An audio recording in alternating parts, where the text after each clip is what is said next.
अस्सलाम वालेकुम, कैसे हैं आप सब? उम्मीद है कि आप सब खैरियत से होंगे। अगर आप मेरे चैनल पर न्यू हैं, तो काइंडली मेरा चैनल सब्सक्राइब कर दें, वीडियो को लाइक कर दें, कमेंट कर दें, शेयर कर दें। चलिए आइए शुरू करते हैं तेरी चाँद बालियाँ की नेक्स्ट एपिसोड। उसके बाद 2 दिन तो उसको अम्मी कभी अकेले में नहीं मिली थीं कि वो उनसे बात कर पाती। आज वो कमरे में मौजूद थीं, तो वो वहीं घुस गई। मेरी रुखसती मुझे बताया भी नहीं। कब मुझे बता के आप लोग ऐसे खतरनाक सरप्राइज़ देना बंद करेंगे? उधर मेरी सास बैठी मुझे बता रही थीं कि ईद के बाद मेरी रुखसती है और उनकी मौजूदगी में किसी को कुछ कह भी नहीं सकती थी। अपना गुस्सा कंट्रोल करके बैठी थी और वो मेसनी दोनों लड़कियाँ मेरी शादी की भर-भर के शॉपिंग्स कर रही हैं। आह! मैं कहाँ जाऊँ? अपनी माँ के कमरे में धड़ल्ले से दाखिल होती हुई जैसे ही बोलना शुरू हुई, फिर चुप होना ही भूल गई। जबकि आरिफ़ा अम्मी उसकी बोंगियाँ बेज़ारियत से सुन रही थीं, जैसे उनको फ़र्क पड़ने वाला था। हो गया, चलो ये तय हुए कपड़े कबर्ड में रखना शुरू करो। उन्होंने संजीदगी से ऑर्डर दिया तो वो हैरतों के समुद्र में गर्क वहीं मुँह खोले खड़ी रही, यानी उसकी इतनी लंबी तकरीर का अब कोई फ़ायदा नहीं था। लाएँ दें इधर, मुर्दा कदमों से चलती हुई वो कपड़े पकड़े अलमारी में सेट करने लगी। ये दायान, मीरान और गुड्डू के भी हैं, उनको भी सेट करके रखो। दूसरे तयशुदा कपड़ों की जानिब इशारा करते हुए बोलीं तो सबसे पहले उसने मीरान और गुड्डू के उठाए कि दायान के बाद में कोई और रख देगा। पहले ये उठाओ ना दायान के कपड़े, वो रख के आओ।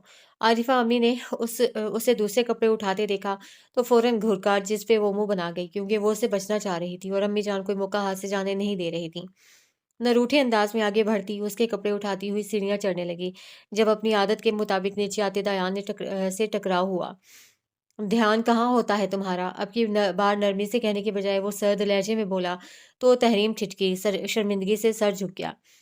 सॉरी बस वो नादिम होती हुई बोली तो दायान नज़रअंदाज करता हुआ सीढ़ियाँ उतरने लगा, लेकिन जाते हुए उसका जुमला कान से ज़रूर टकराया।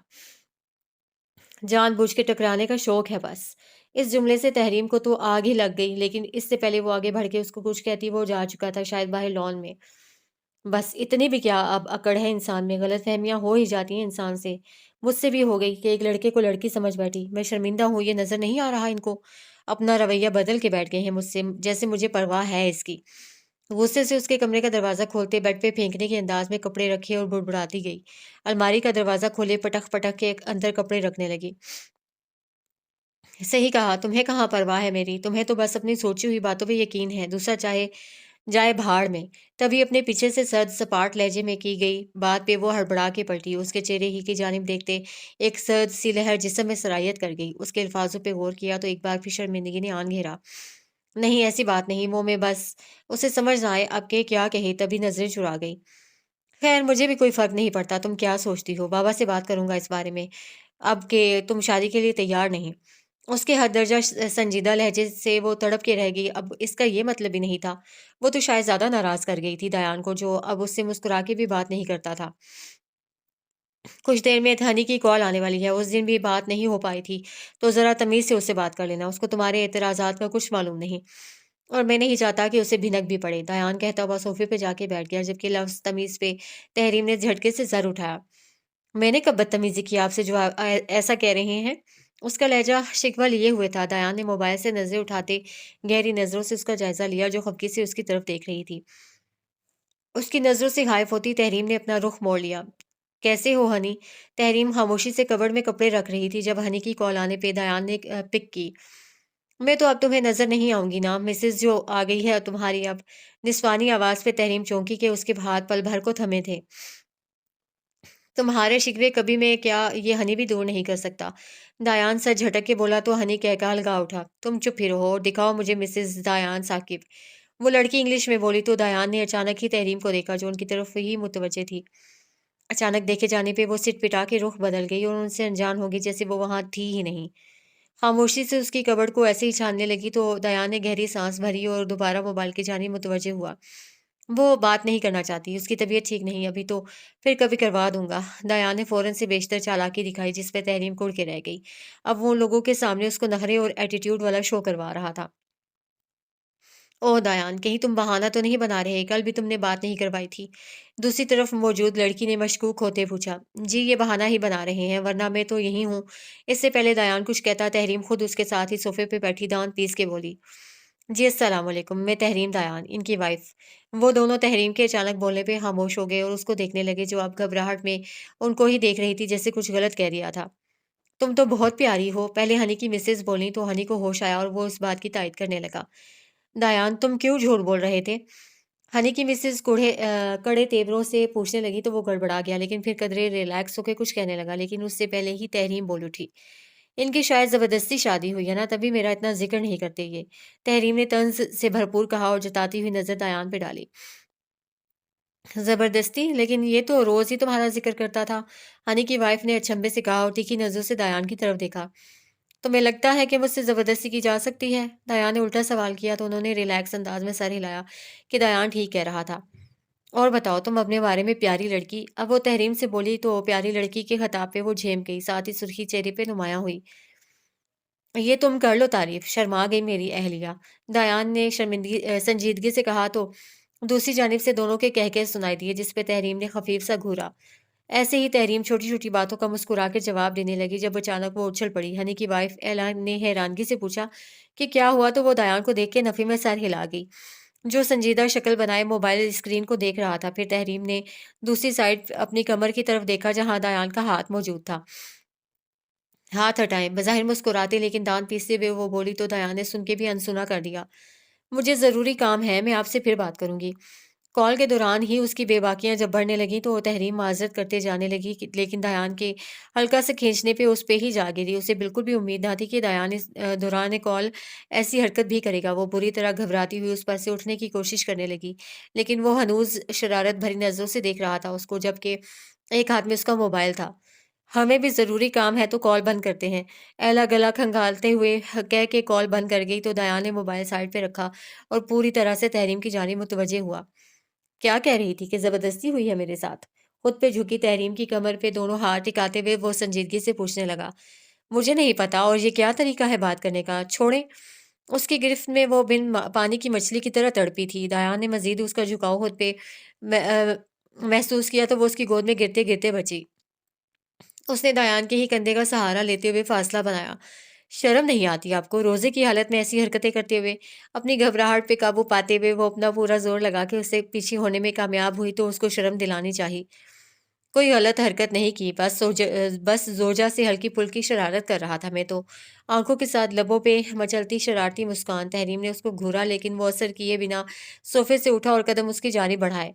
अपनी तरफ बढ़ते कदम देखते हुए तहरीम की धड़कनें सुस्त सी होने लगीं। उससे पहले वो उस तक पहुंचता, वो गोले की स्पीड से कमरे से भागी और अपने कमरे में जा बंद हुई। पीछे वो दिल फरेब मुस्कुराहट लबों पे सजाए बालों में हाथ फेरता हुआ बेड पे गिर गया। इरादा थोड़ी देर सोने का था। उसने भी सोच लिया था कि जब तक वो उसको मनाएगी नहीं, ये उसको तंग भी नहीं करेगा और ना ही सीधे मुंह बात करेगा। लबों पे मुस्कान सजाए कमरे की लाइट्स ऑफ किए औंधे मुंह लेट के आंखें बंद कर गया। आज पूरे हफ्ते बाद नईम साहब घर मौजूद थे और उनके सीने से लगी तहरीम शिकवे शिकायत कर रही थी कि उसको शादी का क्यों नहीं बताया गया। अभी वो अपने टेस्ट की खातिर की गई हरकत को भूल चुकी थी। तुम लोग फैसलाबाद काफी देर से आए गए। बहुत ज्यादा वक्त लगा था तुम दोनों को। दायान को भी वहां बैठा देख के नईम साहब ने दरियाफ्त किया तो वो वजाहत करने लगे। अंकल, वो रस्तों की वजह से कुछ जगह स्ट्राइक थी और कुछ मुझसे हेर-फेर हो गई थी। 1-2 घंटा मज़ीद लग गया था।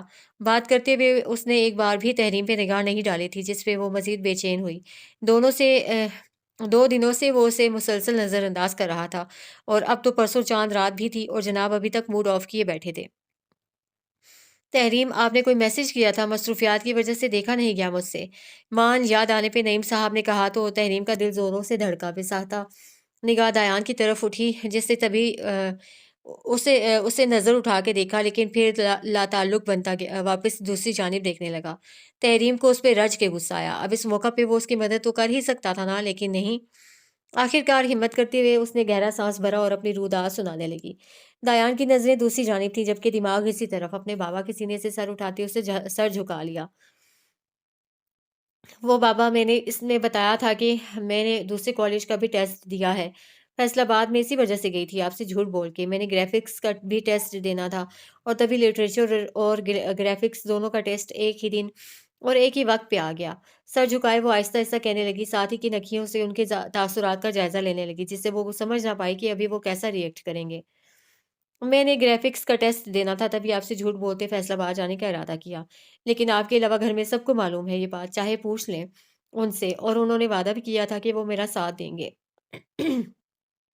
डरते-डरते कह के उसने फ़ौरन से दायान की जानिब इशारा किया तो दायान अचानक ही संभले पे सिटपिटा उठा और एक घूरी से तहरीम को नवाज़ा जो फिर से मासूमियत भरी शक्ल झुका गई। दायान ने नईम साहब की जानिब देखा तो वो सवालिया नज़रें उसी पे टिकाए हुए थे। फिर दायान को उसकी कही बात की तस्दीक करना पड़ी। जी, मुझे मालूम था और किसी हद तक मेरी सपोर्ट भी थी। आखिर को इस चुड़ैल से वादा कर बैठा था तो निभाना भी था।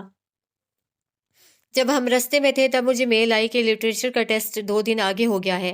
फैसलाबाद से वापसी पे मैंने फिर लिटरेचर भी तैयार किया और उसका अगले दिन टेस्ट भी दे आई। अब मेरा अगर ग्राफ़िक्स में नहीं होता एडमिशन तो मैं आइंदा कभी भी इस तरफ नहीं जाऊँगी।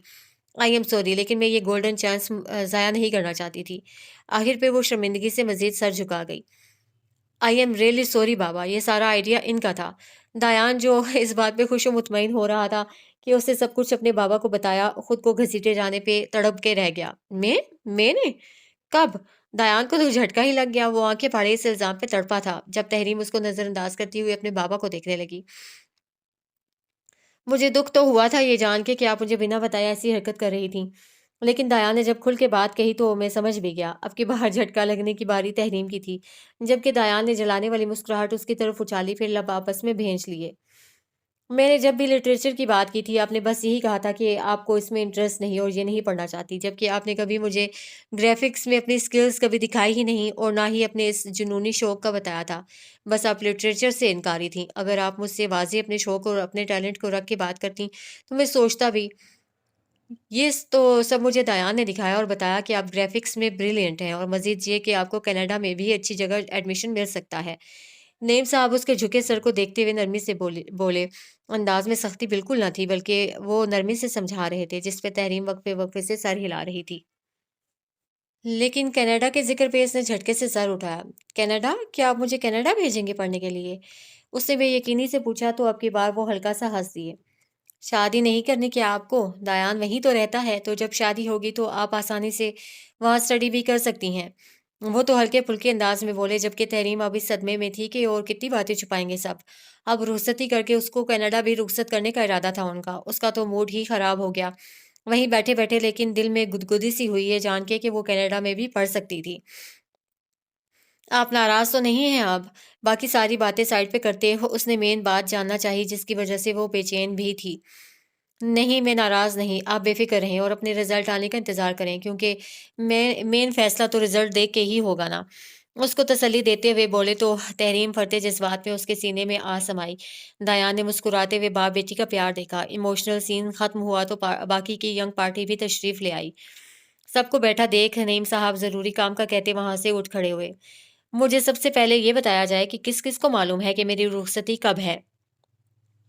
सब गप्पे हाँक रहे थे जब तहरीम ने अचानक गैर मुतवक्के सवाल किया तो जज्बाती अवाम सब ने हाथ खड़ा किया सिवाय वहां बैठे दायान ने तहरीम की घुरियों से सबको अंदाजा हुआ कि गलत काम कर बैठे हैं तभी अपनी अपनी बत्तीसी की नुमाइश करते हुए अपना हाथ आहिस्ता आहिस्ता नीचे करने लगे और कोई मुझे भी बताना पसंद करेगा कि कब है मेरी रुखसती वो दांत पीसते हुए बोली तो तैमूर ने सर हिलाया मामा रात को बाबा को एक दफा बता रही थी कि ईद पे आपने दयान भाई के घर जाना है उनके साथ तैमूर सर हिलाता हुआ मासूम शक्ल बना के बोला तो तहरीम का दिल सा हो गया एक तो दयान उसके पास बैठा था दूसरा इतनी जल्दी रुखसती तीसरा और गंभीर मसला कि दयान नाराज था और ऐसे में उसको अपनी रुखसती का सबसे आखिर पे पता चल रहा था देखो तहरीम तुम अपनी पढ़ाई में मसरूफ थी तभी तुम्हें पता नहीं चल सका वरना सब तैयारियां तो बहुत पहले से शुरू हो गई थी और अंकल साकिब ने अपना घर भी लिया है ईद वाले दिन सब वहां इकट्ठे होंगे फिर ईद के तीसरे दिन तुम्हारी रुखसती उष्णा ने उसकी घुरियों को नजरअंदाज करते हुए नरमी से समझाना शुरू किया तो सबने सर हिलाया अच्छा और मेरी शॉपिंग अब जब तहरीम को पता चल ही चुका था तो लड़ने का क्या फायदा होना था अभी सबर का मुजाहिरा करती हुई बोली ऊपर से अभी कुछ कह के दयान को मजीद नाराज नहीं करना था वो तो हम सब ने मिलके कर भी ली, निग्गी ने चहकते हुए कहा तो तहरीम ने आंखें घुमाई।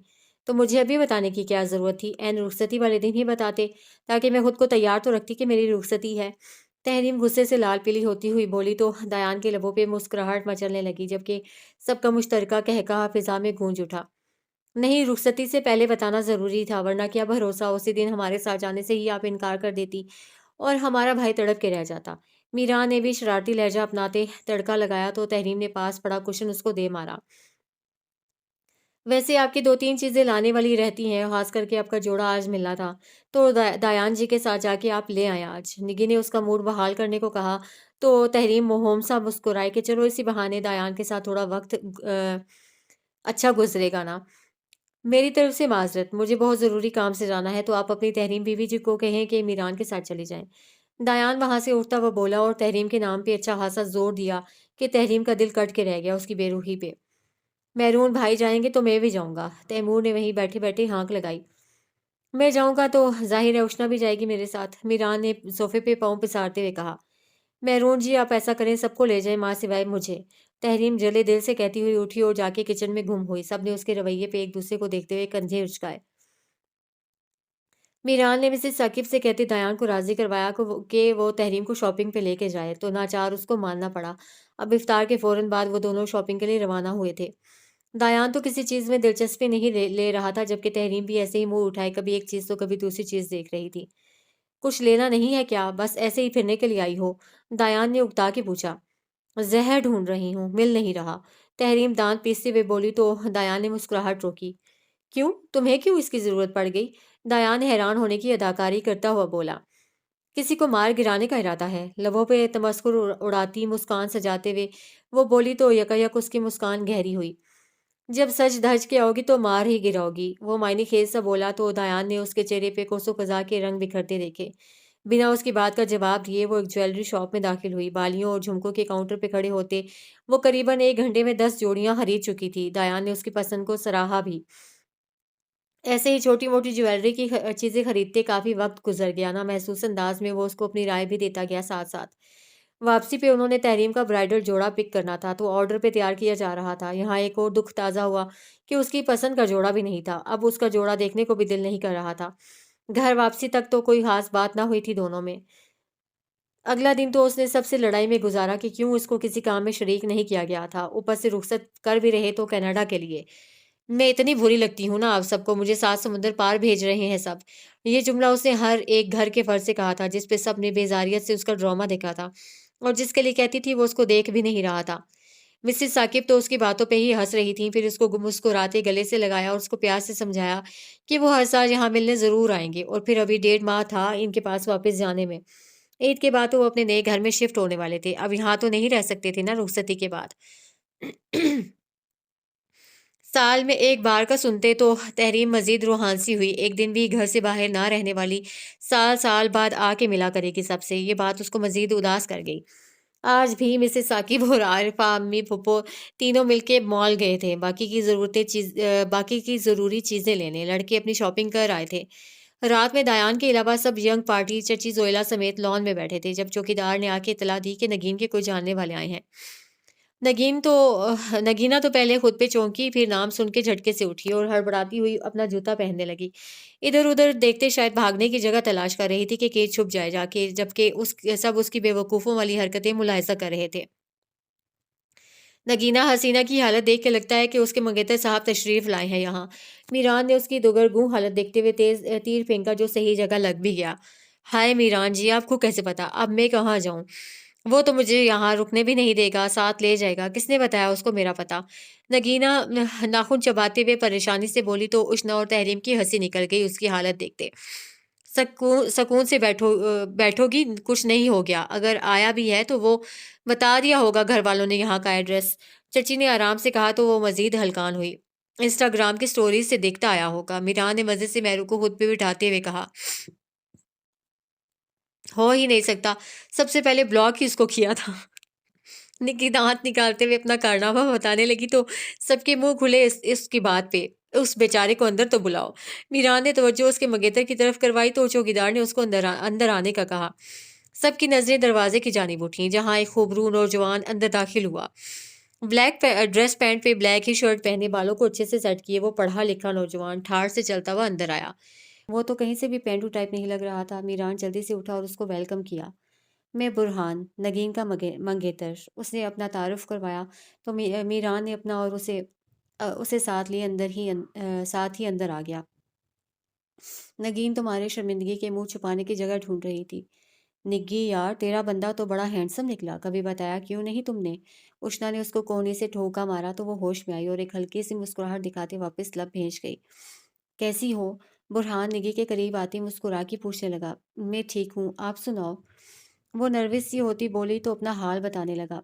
मैं वापस जा रहा था, मुझे पता चला तुम यहाँ हो, तो सोचा कि तुम्हें लेता जाऊँ वापस। बुरहान ने अपने आने की वजह बताई, तो वो किनखियों से बाकियों को देखने लगी जो सब उसी को देखने में मसरूफ थे। लेकिन मैंने तो घर में बताया हुआ था कि मेरी वापसी अभी नहीं होगी। उसने घुमा फिरा के इनकार करना चाहा तो बुरहान सोच में पड़ गया। मुझे लगा तुम ईद वापस जाके करोगी। बुरहान अपना ख्याल जाहिर करता हुआ बोला तो पास बैठे सबको देखने लगा जो उसके देखने पे फौरन नजरें घुमाते अपनी बातों में लग गए। मीरान इसको अंदर लेके जाओ, ऐसे बाहर ही सारी बातें कर लेगा क्या? चची ने मीरान को झिड़का तो वो अच्छा कह के बुरहान की जानी बढ़ा लेकिन बुरहान ने मना कर दिया। नहीं, मैं बस नगीन को लेने आया था, लेकिन इसका इरादा नहीं लग रहा जाने का। नगीन को गहरी नज़रों से देखते हुए बोला, फिर मीरान की तरफ घूमा। मैं अगले हफ्ते आ जाऊंगी, बुरहान से बोली तो उसने सर हिलाया। चलो जैसे तुम्हारी मर्जी।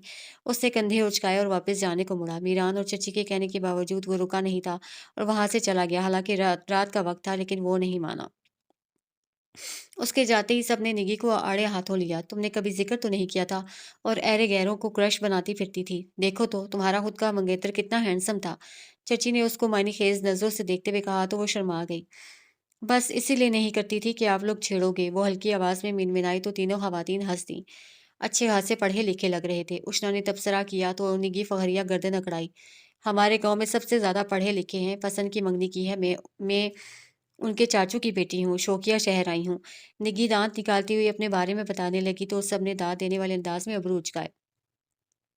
अब तो निगी का भी रिकॉर्ड लगा करेगा। सब उसको शरारत भरी नजरों से देखते हुए बोले तो निगी ब्लश कर गई।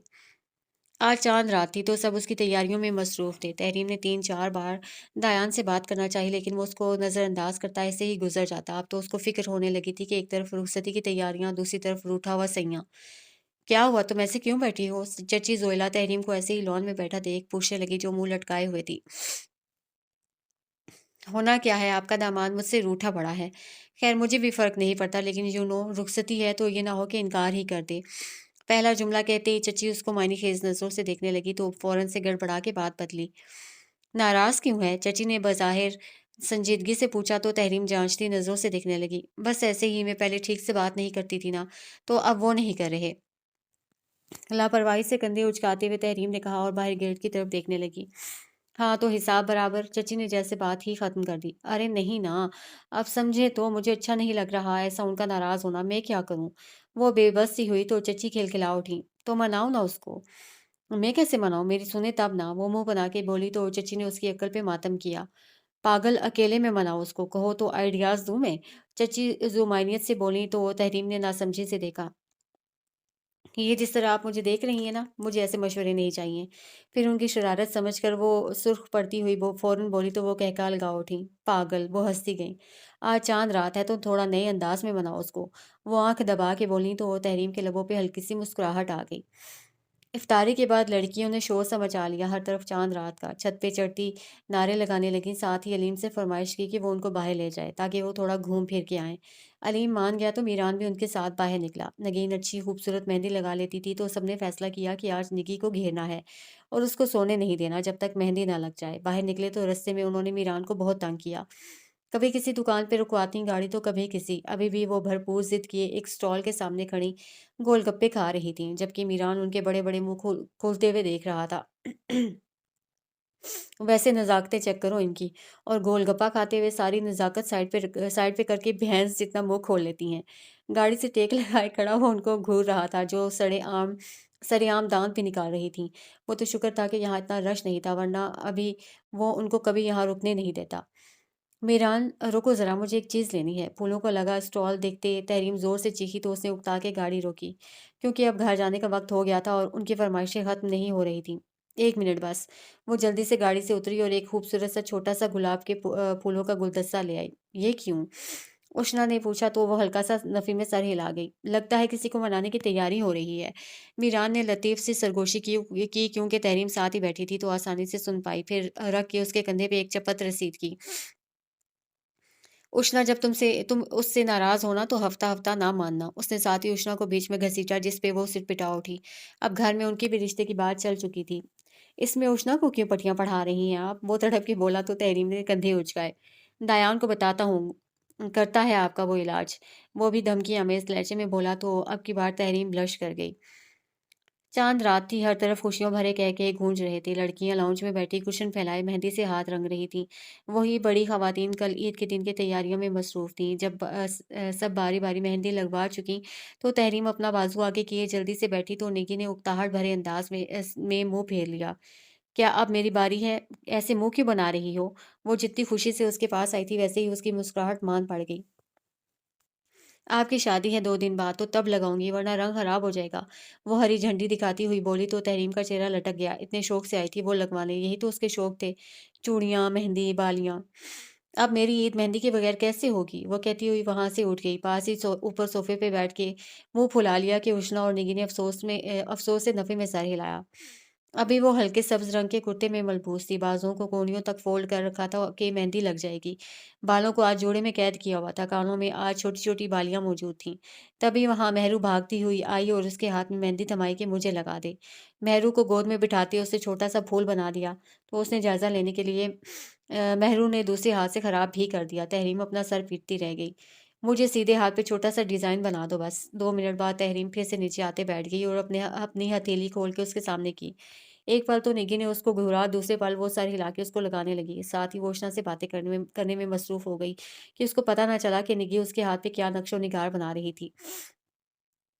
ये क्या कर दिया? अपने हाथ में बड़ा-सा दायान का नाम देखते वो हकला के पूछने लगी। मेहंदी है तहरीम बीबी जी, छोटा-सा डिज़ाइन ऐसे ही बनता है मुझसे। वो शाने बेनियाज़ी से कंधे उचका के बोली तो तहरीम की नज़र एक बार फिर अपने हाथ की तरफ गई जहाँ दिल बना हुआ था और उसमें खूबसूरती से दायान का इंग्लिश में नाम लिखा था। निग्गी ने फिर ज़बरदस्ती उसका दूसरा हाथ थामते हुए उसमें तहरीम का नाम लिख दिया। चलो अब ये अच्छी लग रही है बहुत, थैंक्स थैंक्स टू मी।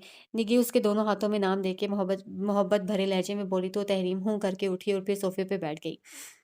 रात के 11 बज रहे थे। दायान किसी काम से अपने बाबा के साथ बाहर गया हुआ था और तहरीम उसी के इंतज़ार में थी कि कब वो घर लौटे। अभी किसी का सोने का इरादा लग तो नहीं रहा था। ऐसे में वो खामोश बेज़ार सूरत बना के बैठी हुई थी। मैं अपने रूम में जा रही हूँ। मेहंदी सूखते ही वो उसको धोने के बाद लाउंज में आते इत्तला देने के बाद सीढ़ियाँ चढ़ने लगी जब बाहर से गाड़ी रुकने की आवाज़ आई। दाखिली दरवाज़ा सीढ़ियों से अच्छे से नज़र आता था। उसने वहीं से खड़े होते दरवाज़े की तरफ झाँक के देखा तो साकिब साहब से बात करते हुए बालों में हाथ फेरता वो अंदर आ रहा था। अभी वो रफ से हुलिये में मौजूद था, टी-शर्ट पे जीन्स पहने, हाथ में मोबाइल थामे। एक नज़र लाउंज में बैठी अवाम को देखा, तहरीम वहाँ नहीं थी। झटके वो अपने रूम में जाने का इरादा करता सीढ़ियों की तरफ बढ़ने लगा। जब तहरीम बिजली की स्पीड से ऊपर चढ़ती कमरे में जा बंद हुई। गहरा सन्नाटा हर तरफ सकूत छाया हुआ था। नीचे वाले पोर्शन की लाइट्स सारी बंद थीं। सीढ़ियों पे हल्की-सी रोशनी वाज़ेह हो रही थी, जिसने हल्की-हल्की अपनी किरणें फैलाई हुई थी इर्द-गिर्द। नंगे पाँव छोटे-छोटे कदम उठाती इर्द-गिर्द का जायज़ा लेते हुए वो आहिस्ता से उसके कमरे के बाहर खड़ी हुई। सहमे हुए दिल पे हाथ रखते उसने दरवाज़ा खोलने की कोशिश की तो वो खुलता चला गया। कमरे में अंधेरा छाया हुआ था। एक नज़र इतराफ़ में दौड़ाते हुए उसने अंदर कदम रखे और दरवाज़ा बंद किया। सामने ही वो बेड पे वो तकरीबन औंधा लेटा हुआ था। दिल था जैसे पसलियों से बाहर आ रहा था, लेकिन हिम्मत करते हुए वो उसकी जानिब बढ़ी। एक हाथ में वही सुर्ख़ गुलाबों का बुके था। अब उसको जगाना एक बड़ा महाज़ लग रहा था। बुके को साइड टेबल पे रखते वो उसके थोड़ा करीब झुकी और उसके कंधे पे हाथ रखा। चाची ने भी अजीब मशवरा दिया था कि उसको अकेले में बनाए और अकेले में वो यही मिल सकता था उसको, वरना वो सबके साथ अक्सर लाउंज में पाया जाता था। बात सुनने पुकार ऐसे रही थी जैसे वो उसके सामने उठ के बैठा हुआ था और पुकार पे ही लबैक कहता। सुने ज़रा, बाल झुकने की वजह से आगे को गिर गए थे। एक हाथ से कान के पीछे उड़सते हुए वो झुंझलाहट से बोली। दायान उसके कंधे को हल्के से हिलाते हुए पुकारने लगी कि अब की बार वो किसमिसा के करवट बदल के सामने मौजूद हस्ती को देखने लगा। मुझे बात करनी है आपसे। उसके होश में आने पे वो हाथों को मसलते हुए बोली तो दायान हवासों में आता हुआ उठ बैठा। वेट उसको एक लफ्ज़ कहता वो बात में गया। वो अपने चेहरे पे पानी की छींटे मार रहा था। तौलिए से चेहरा खुश्क करते वो बात से वापस आया और कमरे की लाइट्स ऑन की। तहरीम ने अब देखा कि वो ट्राउज़र में और बिना बाजुओं की शर्ट में था। दफ़अतन उसको ढेरों शर्म ने आन घेरा। हाँ जी, बोलो। बेड पे बैठते ही उसने तहरीम की कलाई अपनी गिरफ्त में लेते अपनी तरफ खींच के साथ ही करीब बिठा लिया। उसकी हरकत पे वो सिरपिटा उठी। एक तो पहले दिल को मनाते यहाँ उसके कमरे में मौजूद थी, रात के पहर ऊपर से उसकी हरकत। आप मुझसे बात क्यों नहीं कर रहे? उसकी तरफ देखते हुए उससे आहिस्ता आवाज़ में पूछा तो दयान ने उसको गहरी निगाहों से देखा, जो उसी हल्के सब्ज़ रंग के सूट में थी। हमरंग दुपट्टा शानों पे फैलाया हुआ था, जबकि बाल खुले हुए थे। करता तो हूँ बात, और कैसे करूँ? उसका लहज़ा अभी भी संजीदा था। नहीं, आप नाराज़ हैं मुझसे और मान भी नहीं रहे फिर। वो बेबसी से बोली तो दयान ने समझ के सर हिलाया। तुमने मनाया भी तो नहीं मुझे। उसका लहज़ा खबके लिए हुए था। तहरीम ने उस इस इल्ज़ाम पे तड़प के उसकी तरफ देखा, जिसके चेहरे पे कोई ख़ास तासुर मौजूद नहीं था। इतनी बार तो आपसे बात करने की कोशिश की, लेकिन आप सुनते ही नहीं। उसे वज़ाहत देनी चाहिए, लेकिन दयान के चेहरे पे कोई तब्दीली ना आई। अच्छा, तो अब मनाने आई हो? दयान ने मुस्कुराहट दबाते हुए तस्दीक चाही। तहरीम ने बिना देखे दुखी अंदाज में सर इस बात में हिलाया। चलो मनाओ। वो उसकी तरफ रुख किए हुए बोला। आप मान जाए ना, देखिए मैं आपको मनाने आई हूँ। दयान के कहने पे वो सर हिलाती हुई मासूमियत से नजरें झुका के बोली तो दयान ने उसके झुके सर को घूरा। अपनी बात कह के तहरीम ने डुबडुबाई नजरें दयान की तरफ उठाई। अब वो दयान के बोलने का इंतजार करने लगी। बस ऐसे मनाओगी? वो हैरत की ज्यादती से बोला तो तहरीम कंफ्यूज हुई कि अब वो कैसे मनाए। इतनी रात को उसके कमरे में आ तो गई थी। तो और कैसे? वो नासमझी से पूछने लगी।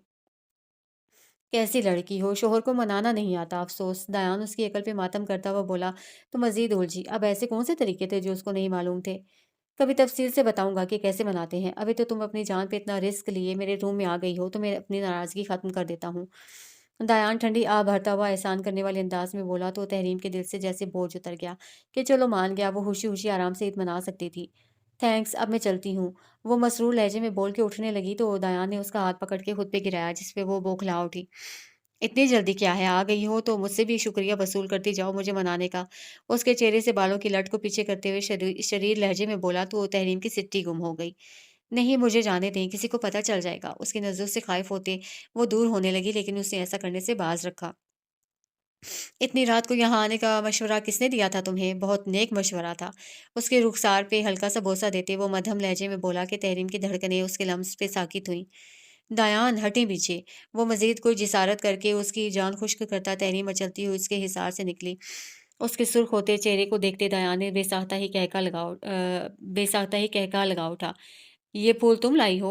बेड से उठते हुए उसकी नज़र साइड टेबल पर रखे बुके की तरफ गई। तहरीम ने सर हिलाया तो दयान के लबों पे गहरी मुस्कुराहट मचलने लगी। अब इसका भी शुक्रिया अदा करना बनता है मेरा, है ना? उसको शरारत भरी नज़रों से देखते हुए वो ज़ू मानियत से बोला तो तहरीम जो अपने रुखसार पे हाथ रखे खड़ी थी, उसकी बात सुनते साकित हुई और वहाँ से खिसकने की करने लगी।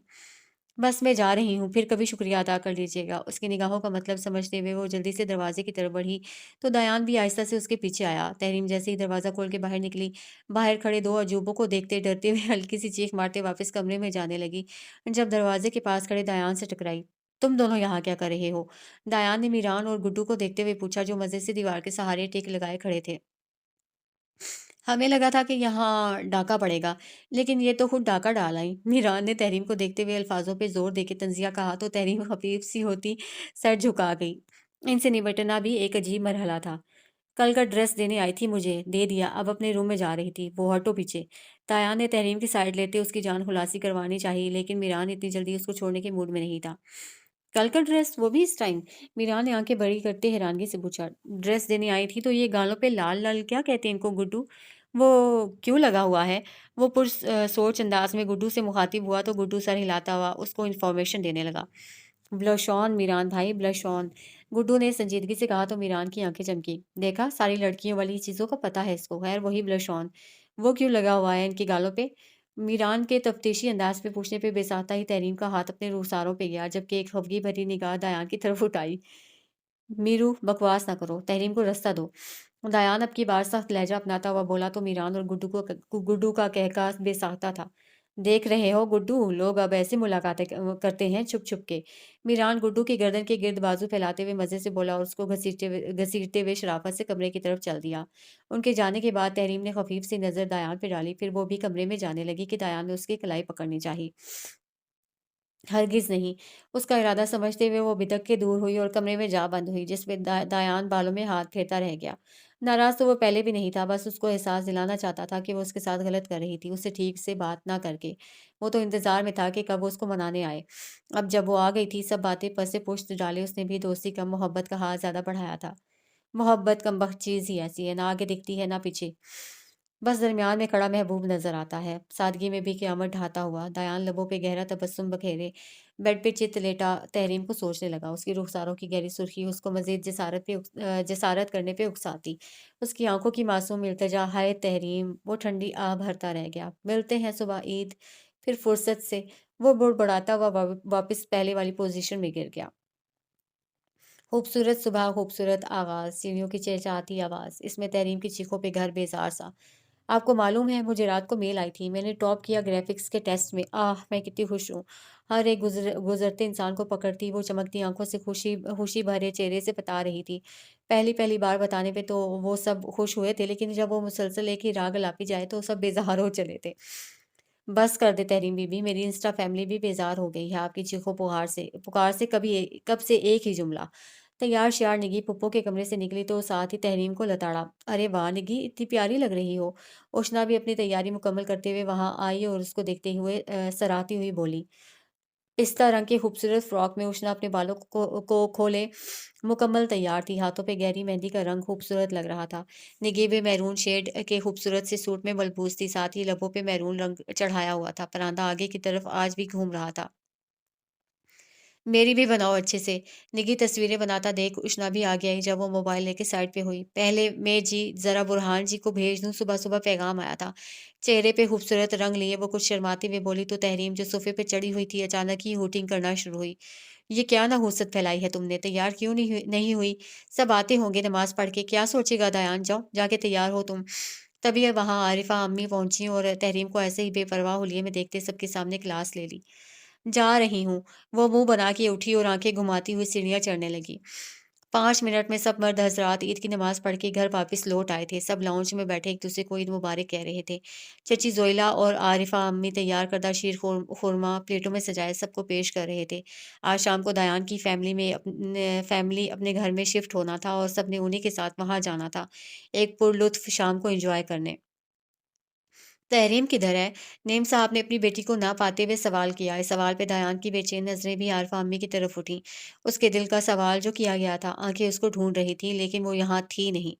सर झाड़, मुँह फाड़ ऐसे ही घूम रही थी। भेजा है कमरे में तैयार हो रही थी। आरिफ़ा अम्मी नईम साहब के साथ बैठती हुई बोलीं तो सबके लबों पे मुस्कुराहट दौड़ गई। ईद मुबारक बाबा। तभी वो सीढ़ियाँ उतरते हुए भागती हुई उनके साथ ही आके बैठी और सीने से लगी।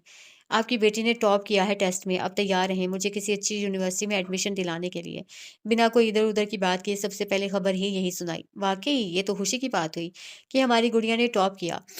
और अब एडमिशन की बात आप दयान साहब से करें। उसकी कामयाबी पे बहुत खुश हुए थे और मोहब्बत से उसकी पेशानी पे बोसा देते आखिर में शरारत से बोले, तो तहरीम की नज़रें दयान की जानिब उठीं। सफ़ेद सूट में वो बहुत शानदार लग रहा था। पहली बार उसको सलवार सूट में देख रही थी तो वो वाक़ई बहुत प्यारा लग रहा था। दायान की नज़रें खुद पे बात पाते अपनी नज़रों का रुख मोड़ गई और गहरा मुस्कुरा दी। ऑफ वाइट कलर के खूबसूरत सूट पे मैरून रंग का भारी खूबसूरत दुपट्टा, कानों में बड़ी-बड़ी चाँद बालियाँ, होंठों पे सुर्खी का पहरा, सही मानों में वो दायान के दिल के तार छेड़ गई थी। तहरीम सबका एहसास करती हुई उठी और बारी-बारी सबको ईद मुबारक मिलने लगी। पहले वो साकिब साहब के पास गई और झुक के प्यार लिया, फिर अलीम के पास जाते हाथ आगे करते इतरा के ईद मुबारक कहा। उन्होंने हँस के उसको साथ लगाया और कामयाबी की मुबारक भी दी। मीरान की जानिब आई तो मीरान सबके सामने ही उठ खड़ा हुआ। व्हाइट सूट में वो भी अपने भाई की तरह हैंडसम लग रहा था। उसके खड़े होने पे तहरीम नासमझी से देखने लगी। वो तो ईद मिल रही थी। ईद मुबारक भाभी। मीरान खुशी से कहता हुआ अपने बाजू खोले आगे बढ़ा और गले लगाना चाहा कि सबके सामने उसकी हरकत पे तहरीम बुरी तरह झेम गई। इससे पहले वो तहरीम को अपने स्टाइल में ईदी मिलता दयान आगे आ गया और तहरीम को अपने बाजुओं के हल्के में ले लिया। मीरान, दयान के लहजे में वाज़ेह तंबीह थी सब जबकि सब हँस दिए। मीरान मुँह बनाता हुआ तहरीम के आगे अपना हाथ कर गया कि ऐसे ही मिल ले। पहले छोटे भाई की हरकत पे वो झेंपी थी और अब बड़े भाई के मुज़ाहरे पे वो शर्म के मारे सुर्ख पड़ी थी, जिससे अभी भी अपना एक बाजू उसके गिर्द फैलाया था। तहरीम ने नामहसूस अंदाज में उसका बाजू हटाया और मीरान का हाथ थामा। लाओ मेरी ईदी, मीरान से फरमाइश की गई जिस पे उसने अब रूठ गाए। किस खुशी में? वो पल में संजीदा हुआ तो सब लड़कियां हंस दी। अब देखना इनको दौरा पड़ना। गुड्डू ने पीछे से तड़का लगाया तो एक बार फिर महफिल ज़ाफ़रान हुई। दायान एक कॉल का कहते बाहर लॉन की तरफ चला गया। रिश्ते में आप बड़ी हैं, आप निकालें, बल्कि अपने शोहर से निकलवा के दें हमें भी। मीरान वापस सोफ़े पे फैल के बैठता हुआ बोला और हँसती उशना को नज़रों के हिसार में रखते उसके देखने पे एक आँख दबा गया जिस पे उसने घूरा। कंजूस। मीरान को नाम से नवाजती हुई सबने बारी-बारी अपनी-अपनी ईदी ली सबसे। मर्द हज़रात ड्राइंग रूम में जा बैठे और मीरान उन्हीं लड़कियों में बैठा उनके ताने सुनने लगा जो ईदी ना देने पे थे।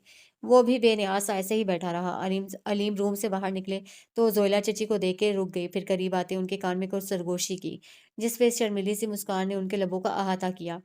ये मंज़र देखती यंग पार्टी ने वहीं बैठे-बैठे हूटिंग शुरू कर दी, साथ ही उनको छेड़ने का काम सरअंजाम देने लगी। ज़ोइला चची उनकी मायने ख़ेज़ नज़रों से बचती हुई किचन में जा घुसी। जवानी के दिन याद आ गए होंगे, क्यों भाई? मीरान ने शरारत से कहा तो अलीम खुल के हँसा। बूढ़े हम अभी भी नहीं हुए, जवान ही हैं। वो आँख दबा के बोले तो एक बार सबने ज़ोइला चची को पुकारते छेड़ा, जिस पे वो खफगी से घूर के रह गईं।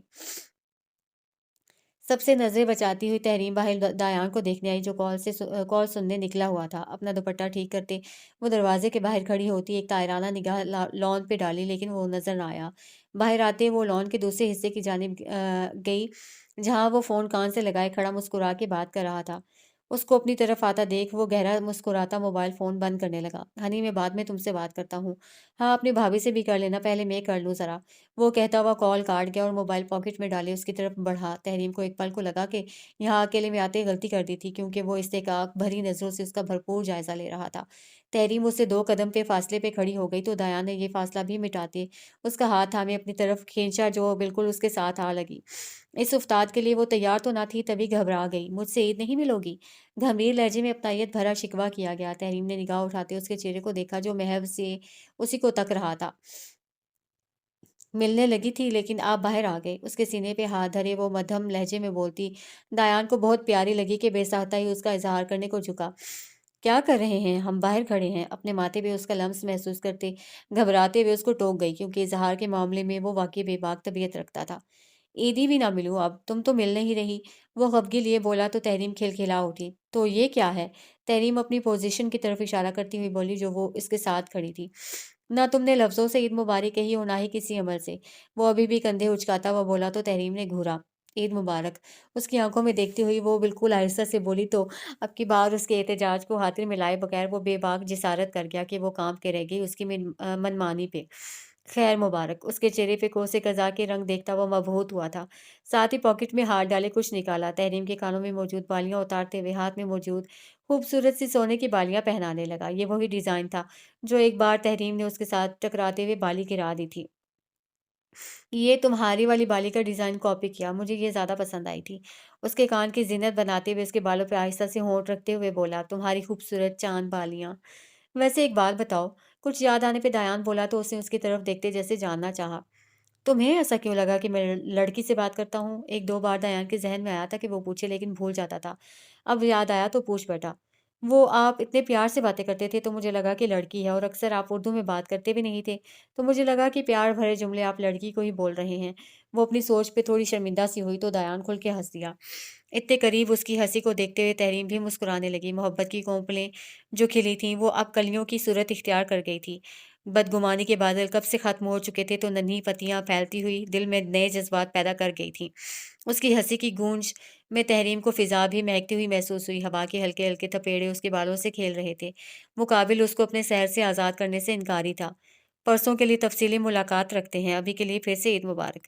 उसके कान में लतीफ़ सी ज़ुमायनी सरगोशी करते हुए बोला तो तहरीम कान की लौ तक सुर्ख़ पड़ गई।